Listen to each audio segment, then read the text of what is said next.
Hello and welcome back to Stop and Go F1 for this, our driver ratings for the Brazilian Grand Prix. If you haven't seen one of these videos before, especially on a sprint race, what we're going to do is give them a score for the sprint, give them a score for the main race. We'll find the average of the two. It is a weighted average with more towards the main race than the actual sprint, but that average will be their overall score between 1 and 10 for the Brazilian Grand Prix. Before we get into it, remember to like and subscribe, and of course, a huge shout out to our members: Dakota, the Joyce James, Ron Myers, Simon Strudel, Michael Johnson, Mr. Eurasian 1986, Philip Duganzik, Sarah Jowett, Andy Jones, and our newest member, the Facetious Badger. If you want to become a member, click the link in the description down below, either on YouTube or on Patreon.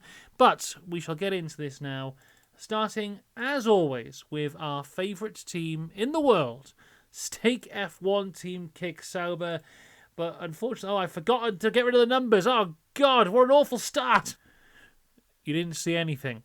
Last week's numbers were definitely not on the screen. Brand new numbers here. But yes, we start with Stake F1 Team Kick Sauber, and unfortunately, we have to start with someone who did not have a great weekend, and it was his first ever home race weekend for Gabriel Bortoleto. Real bad times for Bortoleto. So, qualified 14th for the sprint, but ultimately would not finish after quite a scary crash in the closing laps of the race. Looking on the replay, it looks like as he pulls out to go for a dive on Albon into turn 1, it looks like the DRS flap is still open. He just completely loses it, hits the pit wall, is completely thrown across turn 1. No wheels were touching the ground at all. He just flies through the air, hits the wall on the outside of turn 1, and that's where his race comes to an end, unfortunately. Was doing relatively well up until then, and then that puts him, I think he was about 11th, 12th-ish, and then from there, that one incident kind of now is a domino effect that ends his main race as well, because of that crash, the Sauber team were unable to fix the car before qualifying. It was very close. They nearly had it.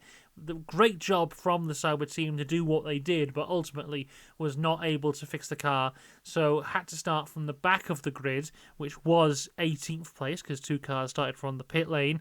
And then, in the opening laps, there's a little collision between him and Lance Stroll, forces Bortoleto into the wall, and again, a second crash of the weekend, and his race is over, so that huge domino effect of qualifying quite low down, having to fight through. I imagine, having quite a bit of pressure on you for your own home weekend, feeling like you've kind of let down the fans with the crash in the sprint, to then go into the main race knowing that you're qualified quite low, feeling, right, I've got to make some moves early on here.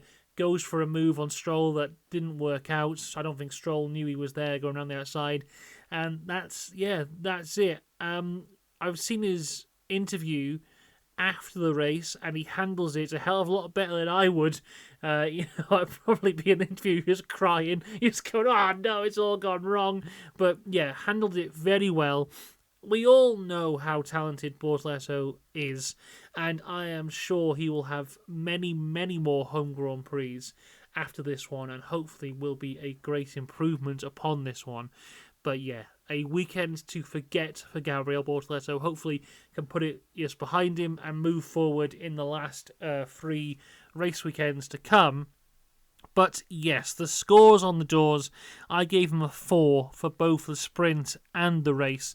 So overall, a 4 out of 10 for Gabriel Bortoleto. His teammate had a far better time.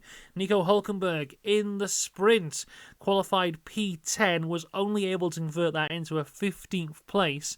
But in the main race, qualified P10 again, the first time he made it into Q3 for a main race this season, converted that to a P9. So 2 points on the board for the Sauber team this weekend, thanks to Nico Hülkenberg. I gave him a 5 for the sprint and a beautiful 10 out of 10 for the main race, giving him an average of an 8 for the weekend. We go now to the only team to not score any points this weekend. It is the Williams team. Every other team on the grid walked away from the Brazilian Grand Prix weekend with at least something. Unfortunately, that was not the way it was going to go for Williams. We'll start with Albon, who qualified okay in the sprint, qualified in P12, and was doing relatively well, was around the 11th place up until the end. As we said, Bortoleto went for that move on him and then crashed. Unluckily for Albon, a bit of Bortoleto's car, I believe it was the front wing of Bortoleto's car, got stuck underneath Albon's car, and from there his race was just over. He just completely fell down the order to finish up in P17. Nothing he could do there, nothing he did wrong in order to cause that collision at all, and was just very unlucky. I gave him a 6 for the sprint. Then we go to the main race, and again qualifies in P12 and just misses out in P11. Just missing out on a point there for the team. Was part of that massive queue at the end. I think led by Lawson, where you have, I think it's from what was Lawson? P7 to P17, all within like half a second of each other at the end of the race. But yeah, unfortunately for Albon, wasn't able to convert it into points. I gave him a 7 for the race, which means it's a 7 overall. Carlos Sainz had a worse time in the Williams, was under the weather to start the weekend, and just didn't really improve massively from there. Qualified dead last in the sprint, converted that into a 14th place, gave him a 5 out of 10 for that. Then in the main race, a better qualifying sees him only 15th, and he converts that into a P13.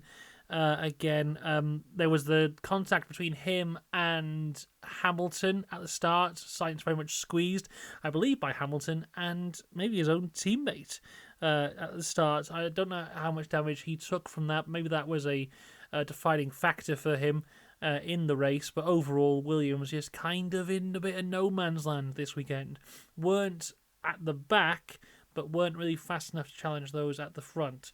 So I gave Sainz a 5 for the sprint, a 6 for the main race, so it's an average of a 6.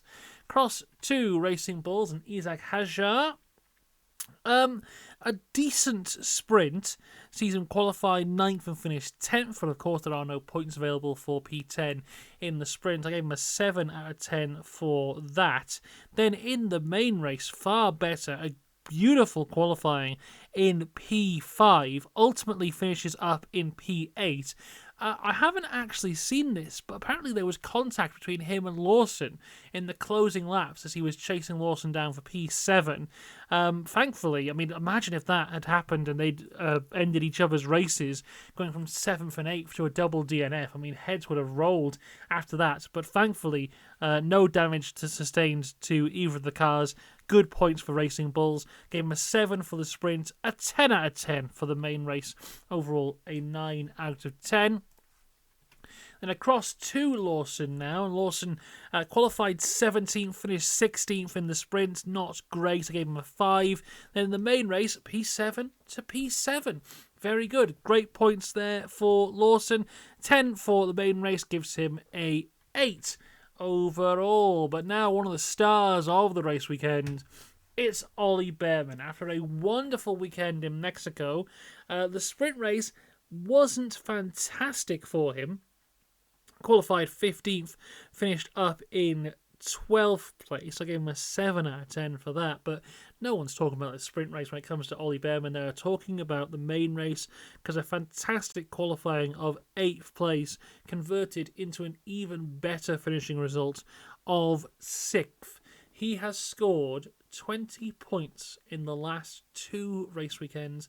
He has scored points in the last 4 race weekends. He is now quite a bit in front of Esteban Ocon in the Drivers' Championship and just continues to do incredibly well. I gave him a 10 out of 10 for the main race. It's an average of a 9, but yeah, Ollie Bearman. You know, I've spoken a lot about Ollie Bearman over the last few years, whether it be in Formula 3, Formula 2, Formula 1. I've spoken a lot about him this year and called him the most consistent driver on the grid in terms of his position in races has just been wonderfully consistent. He's been within like 5 places from the majority of the races that he's had this year up until now, where he's just gotten so much better. But yeah, Ollie Bearman is a superstar, and I'm so glad that he's doing well. He's definitely a contender for Rookie of the Season. I think for me, it's between him, Hajar, and Bortoleto, but I think Bortoleto is maybe dropping out of that conversation a little bit, not just because of this weekend, but I think he hasn't had the standout results that maybe Hajar and a Bearman have in terms of like consistently getting those great results. But yeah, Bearman doing tremendously well. Now leading that Haas team. Hopefully in 2026, Haas can pull out something special and we can see something special from him. He is also being connected, of course, to the Ferrari team as a Ferrari junior. Very interesting conversation to have there in terms of there are rumours connecting him to replace Lewis Hamilton. I also saw today, was it John Elkann for Ferrari is not happy at all? I'm just going to double check that I got that name right. Yeah, it was John Elkann. There's a story that's come out today that he's saying that the Ferrari Formula One drivers are talking too much and not driving fast enough, basically paraphrasing what he said there. So he is not overall happy there at all. Lewis Hamilton saying in the interview yesterday that his Ferrari dreams turned into a bit of a nightmare, which I believe I said in a YouTube short back after the Australian Grand Prix, and I believe I got a bit of criticism for saying that, but it's only taken 9 months for Lewis Hamilton to come across to my point of view. But yeah, Bearman doing tremendously well. Unsurprisingly, is linked with the Ferrari seat, with him being a tremendously talented Ferrari junior.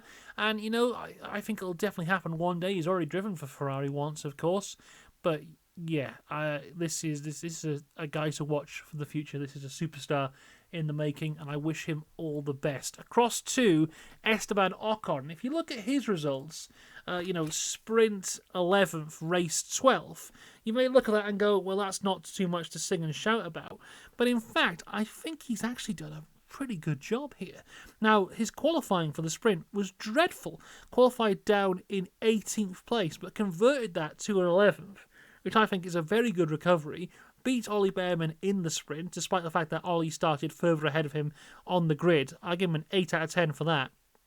Then in the race, has a very similar start to the race as Max Verstappen, because of course they both started from the pit lane, but Verstappen had that slow puncture which he has to pit for under the virtual safety car. Ocon has a slow puncture at the exact same time, but the Haas team do not realise it's happening until a lap later when the virtual safety car is over. So Ocon has to pit early and during the regular race, so no virtual safety car to help him out from there. Despite this, converts that into a P12. So I think actually a very, very good recovery from Esteban Ocon, which ultimately will be for nothing. But I gave him a 7 for that, so it's a 7 out of 10 overall, but a decent weekend there for Esteban Ocon. Cross to this man. Franco Colapinto in the Alpine car has been confirmed to be the Alpine driver alongside Pierre Gasly for 2026, which is a decision I 100% agree with. I've been singing his praises for the last few months now in terms of getting the results. And, what I mean by that really is he hasn't been getting great results, but the car I don't think is relatively capable of great results, unless your name is Pierre Gasly and it happens to be the Brazilian Grand Prix. More on that in a little bit. But I think Colapinto's qualifying and race results for the last, month have been consistently very close to Gasly. And that's the measuring stick. And I think he's done tremendously well and he's earned that contract for 2026. Hopefully, the Alpine is not a complete dog next year, and he can actually do something with it and show off the skills that I and many others know that he has. When he got in that Williams back last year, the end of last year, got in that Williams car at the midpoint of the season and beat Alex Albon in qualifying for the first time since Max Verstappen. I mean, that takes something special, and I think he is something special, and hopefully we get to see that again into next year. This race, though, not tremendously special. So qualifies 16th for the sprint, ultimately does not finish the race, gets caught out by that puddle of water that also affected Piastri and Hulkenberg in that one corner, that mad moment in the sprint. So yeah, not much to shout about there. I gave him a 3 out of 10 for that. Then in the main race, 16th to 15th, not too much to shout about either. That's a 5. So overall, it's a 4. Not a great race weekend to be talking about how good Franco Colapinto is, but he is good. I believe in him, and he'll do well next year. I guarantee it. But you know who is fantastic? It's Pierre Gasly. My God, I love Pierre Gasly. He's so good. I think, honestly, he's the most underrated driver on the grid. He is fantastic. I always speak about go back to 2021, because back then you have Max and Lewis as the top 2 drivers on the grid. Pierre Gasly is the 3rd best driver on that 2021 grid, and he had the AlphaTauri car, which was able for him to show his talents, and he did. It was really good. And from there, I think he has been consistently good. Yes, the cars have gotten worse, and we've got to this point now where he's in this Alpine, which is absolutely dreadful, and he dragged it to points results throughout most of this year. But since we come back from the summer break, everyone else has improved. Alpine have not, and he hasn't been able to get those results. But this weekend, there was something in the air, and Pierre Gasly delivered once again when I don't think there are many drivers on this grid who could have delivered. In the sprint, 13th to 8th to get the final points of the sprint, 10 out of 10. In the race, qualifies 9th, converts that into a 10th, 2 points for Alpine this weekend across the sprint and the main race. Both of them come from Pierre Gasly, as all of Alpine's points have this year. He continues to excel. He is fantastic. Please, Alpine, give them something good next year, because I think Gasly and Colapinto can be a great pairing. Just give them a car that bloody works. 10 out of 10 for the sprint, 10 out of 10 for the main race, 10 out of 10 for Pierre Gasly on the weekend. Fantastic stuff. Cross to Aston Martin now with Lance Stroll, who had a decent sprint race. Aston looked very strong at the start of the weekend. 7th to 9th, so ultimately misses out on a point in the sprint, but still a semi-decent result. I gave him an 8 out of 10 for that one. Then in the main race, less good. I don't know if Aston maybe changed up their setup or what it was, but they definitely lost pace throughout the weekend. I don't know if that was others improving or them getting worse, but yeah, 14th to 16th for Lance. Yeah, just wasn't good. It's a 4 out of 10 for the main race and a 5 overall. Similar story when we get to this man, unfortunately.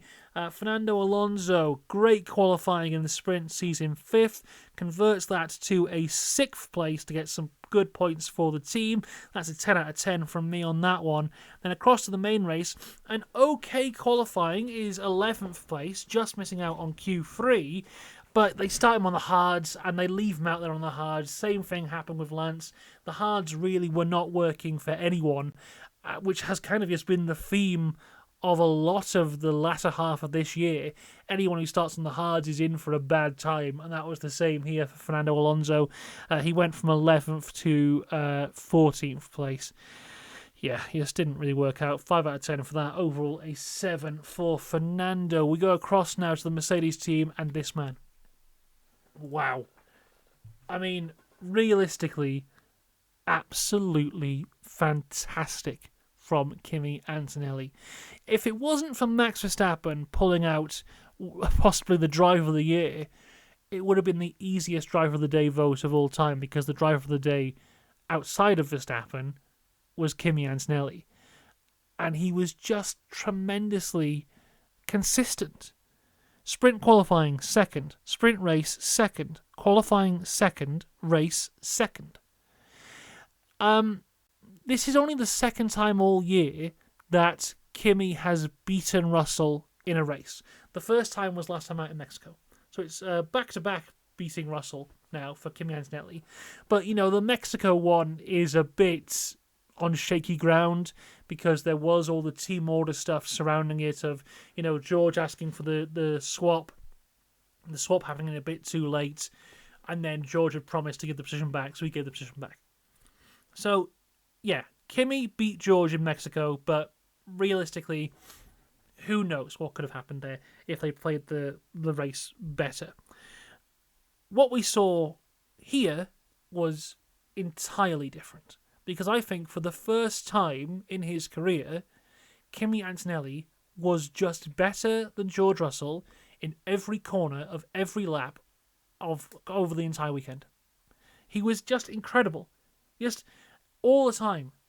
Pace everywhere. I don't know what got into him this weekend, but this is the performance I've wanted to see from Kimi Antonelli since he joined the grid. And, we talk about young drivers a lot on this channel, especially when we're talking about like maybe the guys in Formula 2 or Formula 3, or, talking about the rookies here. And we talk about when you're judging young talent, you've got to look at them at their very best rather than at their worst, because you can iron out the bad performances, and once you iron out the bad performances, all you get are those great perfect performances like we saw from Kimi today. The perfect example of this is Max Verstappen. If we look at Max's first couple seasons in Formula 1, there are some standout races in there where he's absolutely incredible. There are also some races where he's incredibly stupid and has silly crashes or makes silly mistakes. And over the years, those silly crashes and silly mistakes have been ironed out. Not completely, but mostly ironed out. And what we're left with now is a Max Verstappen who every weekend turns up and you think, wow, he's going to do something special, like he has done for a lot of this year. And I feel with Kimi Antonelli, this performance this weekend has given me supreme hope for his future, because he hasn't been consistent. He had that point in the halfway point of the season where it seemed like every race you're going, Jesus Christ, what's going on? He's just nowhere. And, his qualifying hasn't been great. But then this one performance for me overwrites everything. Because if you can do this once, you can do it again. And, the Mercedes team are 100% behind him. Toto is 100% behind him. Iron out those silly performances and those bad qualifyings, and once you get that, and you just have a guy who can deliver like he delivered this weekend consistently over a season, that's a world champion. Because that was fantastic from Kimi Antonelli. And I know I'm going to get comments going, oh, glazing Kimi too much, whatever the hell that means. But it was amazing. At the end of the race, being chased down by Max Verstappen, having Max behind you with the DRS open for, 7 laps? Something like that? And he never looked phased at all. It was amazing. The only moment is that bit between him and Piastri. And he could have given Piastri some more room. Absolutely he could have. And he got a bit caught out by Lando on the restart leading up to that moment. But from there, it was just fantastic. Really, really good stuff. Easy. 10 out of 10 for the sprint, 10 out of 10 for the main race. It's a 10 out of 10 on average for Kimi Antonelli. His best ever race weekend, P2 in both races. Great stuff. I've seen some people say he should have got a penalty for the thing. I don't think so. For me, Piastri was not in control of the car, and that's why he got the penalty. Well, we can talk more about that later on. Across to Russell now, who, still had a very good race weekend, I felt. In the sprints, went from 4th to 3rd. I gave him a 9 out of 10 for that. Then in the main race, qualifying wasn't great. Was really just not comfortable on those soft tyres whatsoever. Moved across to the medium tyres and did improve, but only to P6. I think I said on Saturday that was only the 4th time this year he's qualified outside the top 5. You want to talk about consistency, that's George Russell for you there. Fantastically consistent. Converts that into a P4 on the day. Like I said, was never really on the pace of Kimi Antonelli, but despite this, still some very good points over the weekend. I gave him a 9 for the race as well, which is an average of a 9 out of 10. Across to a man who had a very, very difficult race weekend, Yuki Tsunoda. And for me, there's huge questions of the Red Bull team with Yuki this weekend. Because, I'll get to it. But let's talk about a sprint race first. because that was bad. Qualified 19th, converts that to a 15th. So an okay recovery from 19th. That's good. I gave him a 5 for that. But then we go to the main race, and qualifying wasn't great again. I think it was ultimately 19th place, I think he was. And then, I mean, only 19th because Bortoleto didn't set a lap time. And we see Max is 16th.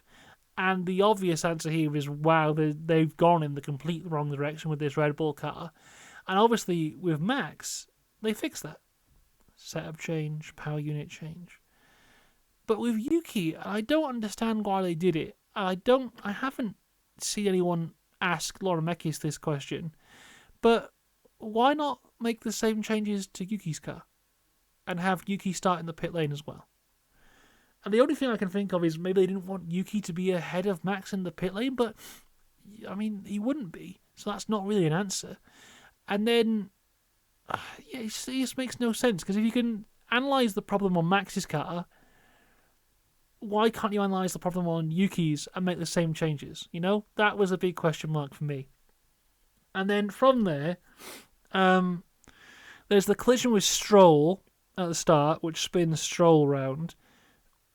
Yuki is convinced he didn't hit Stroll. He did. But also what is quite impressive from that, and I mean you can tell that Red Bull car just was not working, because if you watch the onboard of Yuki hitting Stroll, he actually avoids about 4 or 5 different crashes before having his crash, which is rather impressive. This gives him a 10-second time penalty, and then when he's taking the 10-second time penalty, they serve it wrong, so he gets another one. They never showed the replay of that, and I haven't seen the replay of it. I don't know if it was someone touching the car, or they just didn't count to 10 correctly, but it's just another weird little thing that happens only to Yuki. If that happened to Verstappen, the pit lane will be burnt down. But yeah, obviously, we've known this for ages. We've known this since, 2017, 2018? Red Bull are a one-driver team and have been for a very long time. And you know what? It's one of the last 4 drivers' titles. So maybe it's the right way to go.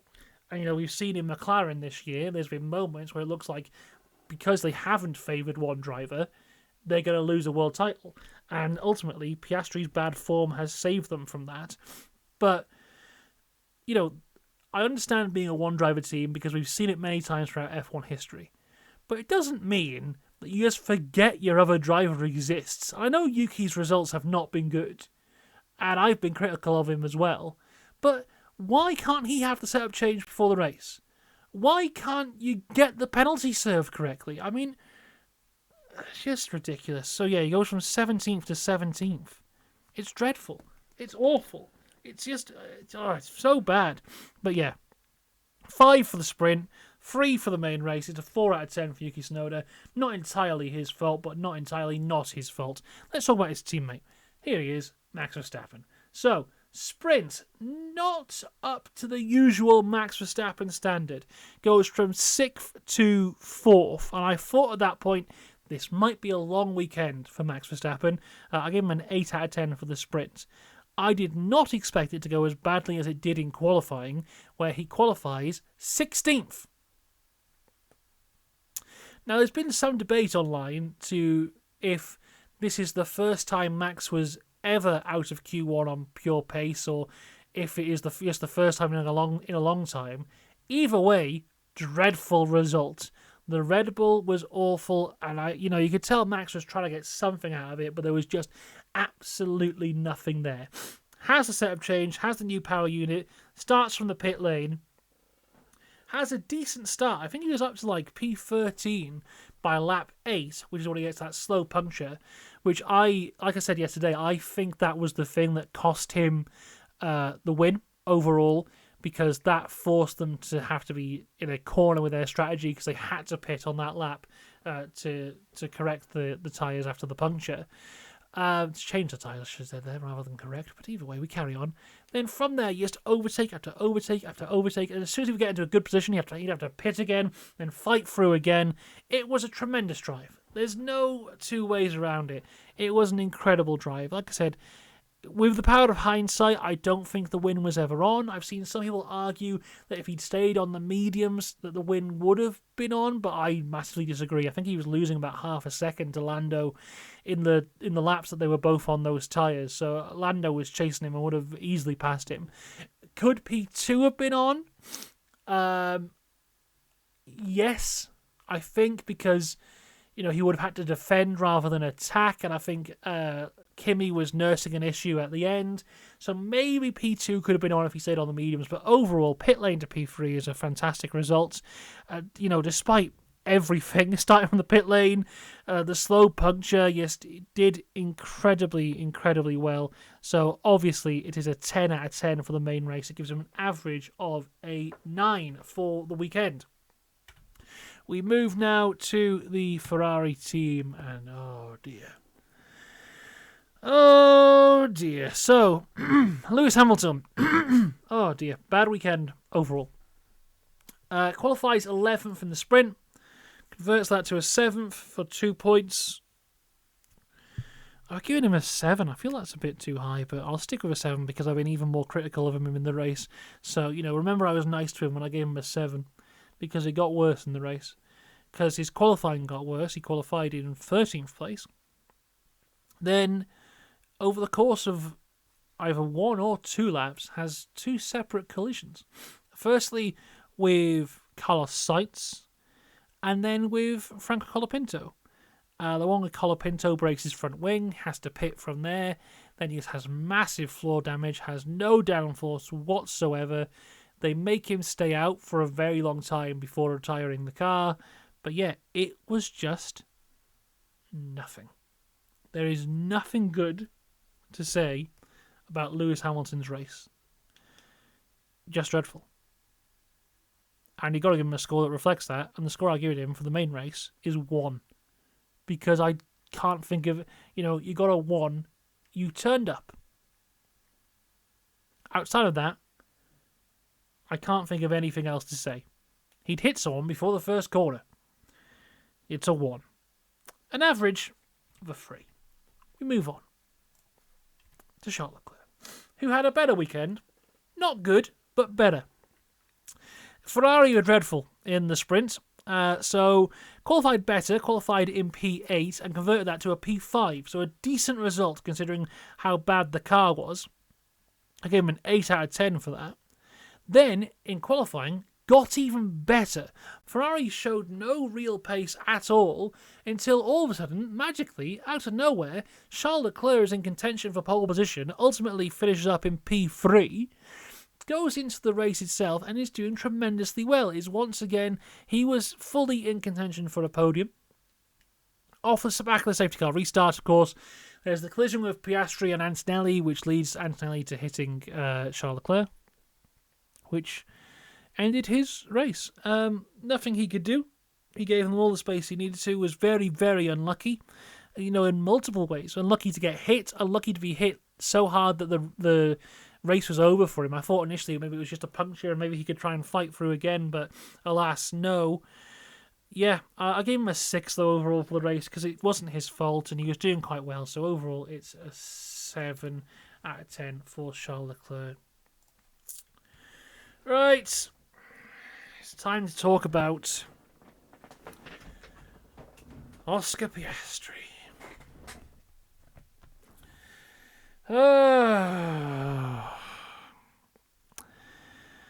Sprint race. Qualified 3rd. Very good. A good qualifying for Oscar Piastri. But does not finish the race. Got caught up on that little puddle that Lando had splashed onto the track. Spins out and crashes. Also catches out Hülkenberg and Colapinto. If you watch the onboard as well, it looks like it catches Max out and then Max is able to correct it. So that was pretty cool. But yeah, no points on the board from the sprint. I gave him a 3. Then in the main race, qualifies 4th. looked at one point like he was maybe going to get that pole position, but ultimately, no, it is P4.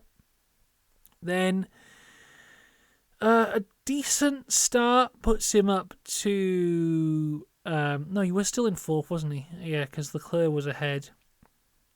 Has the collision with Antonelli, which I believe not fully his fault, but mostly his fault for being out of control of the car.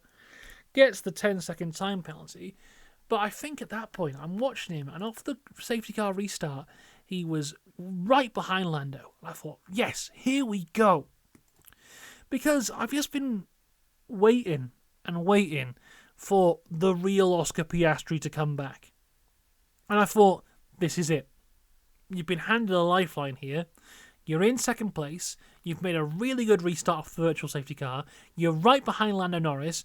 DRS is active. Let's go for this. Let's get him. And he didn't. A lap later, he was over a second behind, had lost DRS. A couple laps later, he was 2 seconds behind, and just fell back and back and back, and then had to serve his penalty and had a little fight through, but ultimately finished in 5th. Gave him a 6. Overall, for the weekend, for Oscar Piastri, it is a 5 out of 10. What's really interesting is I would like to show you this. This here is the championship standings after the Dutch Grand Prix. So, Oscar Piastri won that race, and Lando Norris had the engine failure, of course, which led to this championship picture with Oscar Piastri 34 points ahead of Lando Norris. A wonderful place to be. Over 100 points ahead of Max Verstappen. Absolutely fantastic. Many people saying at this point the championship is basically over. Oscar Piastri just has to show the level of consistency that he's shown all year, and the championship is his. Signed, sealed, delivered. Now, what I've got for you here on my next page is the World Championship if it was just the races from the Italian Grand Prix, which is the race after this one, to now. So, Max Verstappen is our championship leader on 136 points. Then we have Lando Norris on 115 points. We have George Russell on 92 points. We have Charles Leclerc on 63 points. We have Kimi Antonelli on 58 points. And then we have Oscar Piastri on 57 points. In the races since Oscar Piastri last won, he is 6th in terms of most points scored. He scores on average 9.5 points per race, which means that Lando Norris is scoring around about 10 points per race more than Oscar Piastri. Let's not even talk about how many points Max Verstappen is scoring. What the hell is this? What has happened? I would love to know, because there's people going like, oh, the pressure's getting to him, the pressure's getting to him. At this point, there is no pressure. You've lost. It's basically over. There are now 24 points between Lando Norris and Oscar Piastri. That's the biggest gap Lando Norris has had all season. Even after the first race of the year, when Lando won and Oscar had spun out and had to fight back for 9th, the gap was smaller than it is now. And you've got 3 race weekends left. And if we look at Oscar's results, here they are. A 3rd, a DNF, a 4th, a 5th, a 5th, and a 5th. One podium since his win. Has not been on the front row at all. If Oscar Piastri goes to the end of the year without getting another podium, which is only 3 races, he would have gone 3 months without having a podium. In a year where he is a championship contender, it's very possible that he could go 3 months without standing on the podium. I don't understand what's happened. How can this happen? After we see what has happened throughout most of this year. Look at this. Win, third, win, win, win, third, win, fourth. That was a one-off in Canada where McLaren were very slow all weekend. Then right back to it. Second, first, third. Then DNF, fourth, fifth. Madness. Absolute madness. I do not understand how this has happened at all. I know there are conspiracy theorists who are saying that it's McLaren messing with his car. And you know what? In a way, I kind of hope that's true. Because that would be an explanation. You could say, oh, it was because Zak Brown put the engine in backwards. That's why this is happening. But right now, there is no explanation and nothing makes sense. Because this is not Oscar Piastri. For most of the year, people have been comparing him to Kimi Raikkonen in terms of just the Iceman. Nothing bothers this man. He just gets in the car and he is consistently quick and nothing ever shakes him. And then this has happened. It's bad. I hope he can turn it around. But quite frankly, I think it may be a little bit too late now. Which is a huge shame because I think he is really talented. And you know, a similar thing that I've said about Lando last year and throughout most of this year is you never know if you are ever going to get a car worthy of winning a world title ever again. Like after last year where McLaren had a car that was worthy of winning a world title and, you know, Max obviously won that title. And I was saying you never know when McLaren are going to get one again because they hadn't had a title car worthy of winning a title since arguably 2012, maybe 2010. You hadn't had a car that had won any world title since 2008. You don't know when that's going to come round. It might never come round again. Look at someone like Nigel Mansell. Nigel Mansell is one of the greatest Formula 1 drivers we've ever seen. Just incredibly talented, absolutely fantastic. One world title. Because, you know, that car just came along at the right time. And, you know, he had cars which were kind of worthy of winning world titles at other points, and then he had a tyre explode or a crash that would break his back or whatever it might be. Eventually, he had to wait until nearly the very end of his career to get that car back again that was worthy of winning a world title. You have to grab those opportunities.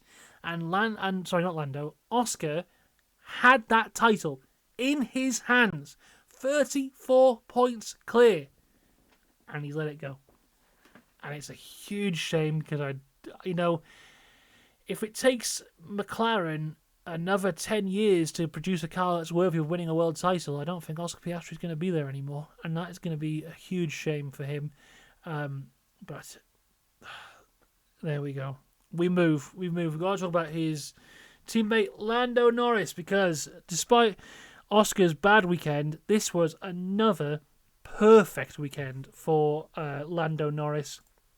If you look at the last few competitive sessions he has had in terms of non-practice sessions, well, you can even count the practice sessions if you want, but Mexico pole, Mexico win, Brazil sprint pole, Brazil sprint win, then Brazil pole, then Brazil win. It's just been perfect. Absolutely perfect from Lando Norris. And this is a guy as well. People have said he can't handle the pressure. Well, the pressure is on him right now, and he is currently handling it incredibly well. He's been perfect for the last 2 race weekends. He's been absolutely fantastic. It's an easy 10 out of 10 for the sprint, an easy 10 out of 10 for the main race, which gives him a 10 out of 10 overall, unsurprisingly. Just absolutely fantastic. And, you know, I've been massively critical of Lando this year because he has had bad races. You know, Baku was one where I was saying that he didn't capitalise on Oscar's mistakes enough, and he's had other ones along the way, like crashing in the Saudi qualifying or the crash in Canada as well. I've said of Lando, you never really know what Lando Norris is going to turn up because you might have Lando Norris who will just kind of throw little things away, or you'll have the Lando Norris of Monaco this year, or of Mexico, or now of Brazil, where he's just fantastic. He's unflappable. If this Lando Norris had turned up to every race this year, the championship would already be over. because when he's on it, he is just fantastic. And you know what? It's looking highly, highly likely now that he is going to be our world champion. He needs to have an utter disaster of the last 3 race weekends for anyone else to have a chance of winning this title. But yeah, if he wins it, he fully deserves it. After a weekend like this, after a weekend like Mexico, Monaco earlier this year, he's just been fantastic. And yeah, great stuff again from Lando Norris, who looks highly likely to become our world champion. There you go. That's all we've got time for. It's been a very long driver ratings video this week. I hope you've enjoyed it. We'll be back on Wednesday for the Wednesday Fun Club. On Friday, we're going to step into Christmas. And I'll see you there. I'll see you in 2 weeks' time for all things Las Vegas Grand Prix. Until then, have a good one. I'll see you later. Goodbye.